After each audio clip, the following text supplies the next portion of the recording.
Hello, today I'm talking about the Canon EF 28 to 90 millimeter f4 to 5.6 standard zoom. That's quite a mouthful, but this is basically an entry-level kit zoom lens that came with later film camera SLRs from Canon.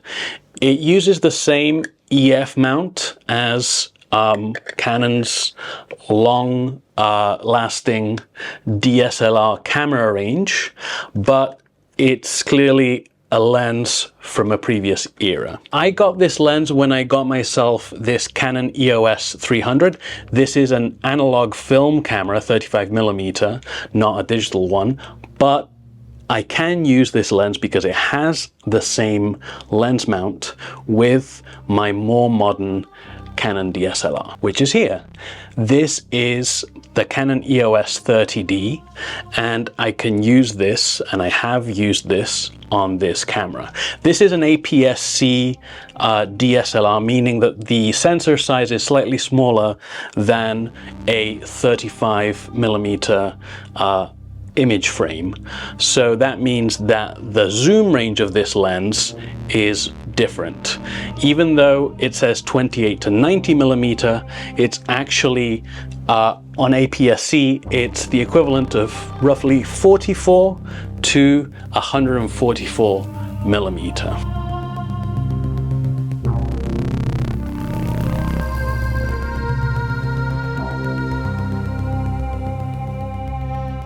This lens comes in a silver color that matches the silver from this camera because obviously they came as a kit, but it was also available in black, and there were two subsequent versions that came out with improved focusing motors, going I think from a sort of DC motor to a USM motor, making it quieter. The optical formula is the same. I believe that it is 10 lens elements in 8 groups and a 5-blade aperture. These two cameras share the same lens mount, even though this one shoots 35mm film and this one shoots APS-C digital photos.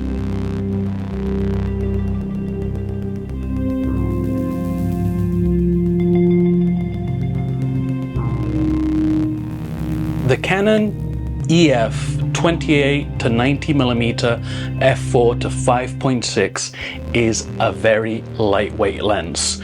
It is an all plastic construction, except for obviously the lens elements, which are glass.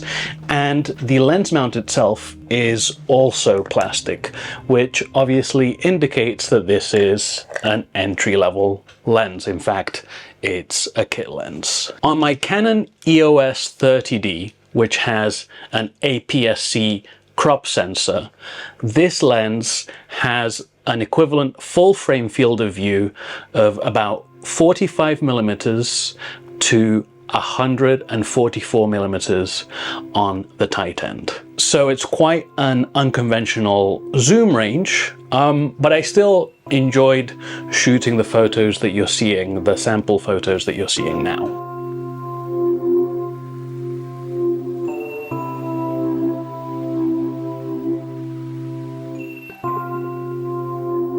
And while I appreciate that extra reach on the telezoom end, thanks to the crop, I have to say that the image quality from this lens is not exactly stellar. The images are generally soft, even when I stop down to f8, which theoretically should boost sharpness. However, for my hobbyist purposes, I find that they are just about acceptable, but only just. From what I've seen, essentially the weakest image quality is at both ends of the zoom range, both on the wide end and on the tight end, meaning that you get marginally better image quality when you're in the middle of the range, but honestly, it's a poor performer overall. That plus the fact that it's quite a dark lens, aperture starting at f4 and then going to f5.6 on the tight end. Those two things combined mean that this is not a great performer overall.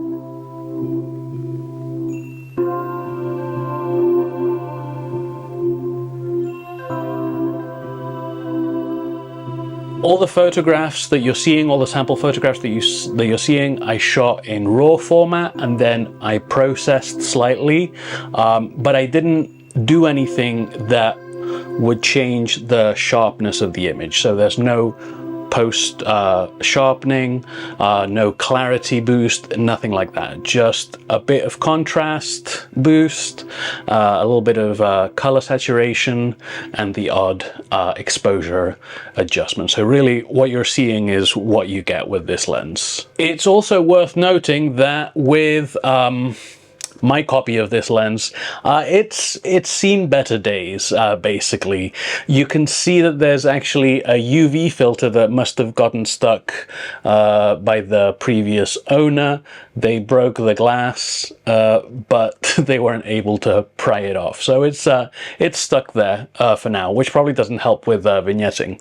But speaking of vignetting, apparently this lens has quite a bit of it. But since I shot it with APS-C, meaning that it was using just the central area of the lens, probably that mitigated that a little bit.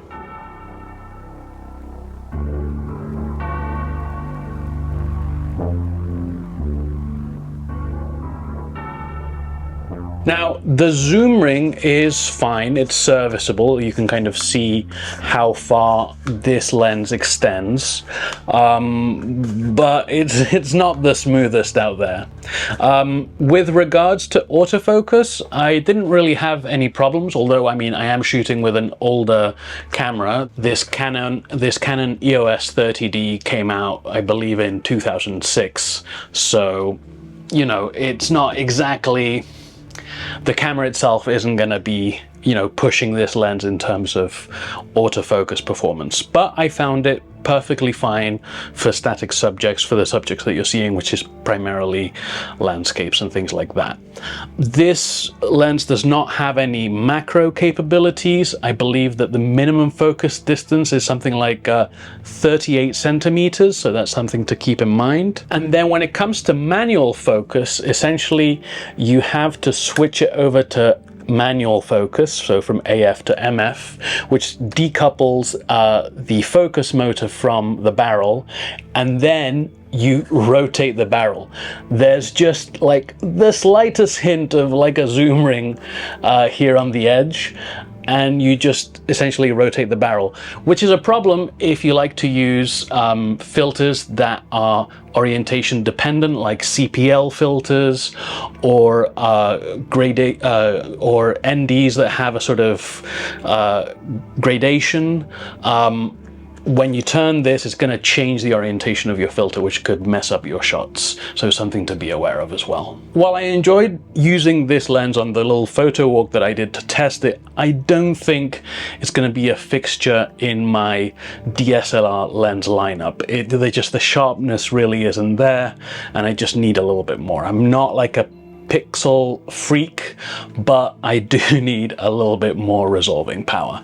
However, I do think that I may use this now and again with my film camera, the Canon EOS 300, which it came with, right?